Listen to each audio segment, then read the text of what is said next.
మత్తయి 24:4లో యేసుప్రభు అన్నారు, ఎవరినూ మిమ్మల్ని మోసపరచకుండా చూసుకోండి అని. మనము బయట వారి చేత మోసగించబడటం పక్కన పెడితే చాలాసార్లు మనమే మోసగించుకుంటూ ఉంటామని వాక్యం చెప్తుంది. ఇర్మియా 17:9లో ఇలా రాయబడింది, హృదయము అన్నిటికంటే మోసకరమైనది, అది ఘోరమైన వ్యాధి కలది, దాన్ని గ్రహించగల వారెవరు అని. మన మనస్సే మనల్ని చాలాసార్లు మోసం చేస్తుందని వాక్యం చెప్తుంది. మరి కొందరైతే వారు వట్టివారై ఉండి తాము ఎన్నికైన వారమని ఎంచుకుంటూ ఉంటారు. అలాంటి వారు తమను తామే మోసపుచ్చుకుంటున్నారని గలతీ 6:3లో రాయబడింది. అంటే కొందరు తమను ఎంచుకున్న దానికన్నా ఎక్కువగా ఎంచుకుంటూ మోసపుచ్చుకుంటూ ఉంటారు. యాకోబు తన పత్రికలో కూడా ఇలా రాస్తున్నాడు, మీరు వినువారు మాత్రమై ఉండి మిమ్మల్ని మీరు మోసపుచ్చుకునకుండా వాక్య ప్రకారము ప్రవర్తించువారై ఉండుడి అని.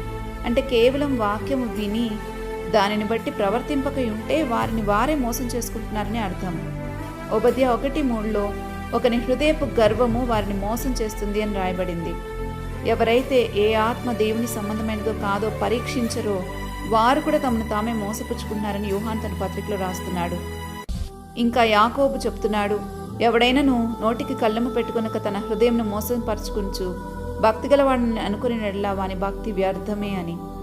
ఎవరైతే తమలో పాపము లేదని చెప్పుకుంటారో వారు కూడా తమను తామే మోసపుచ్చుకుంటున్నారని యోహాను తన పత్రికలో రాస్తున్నాడు.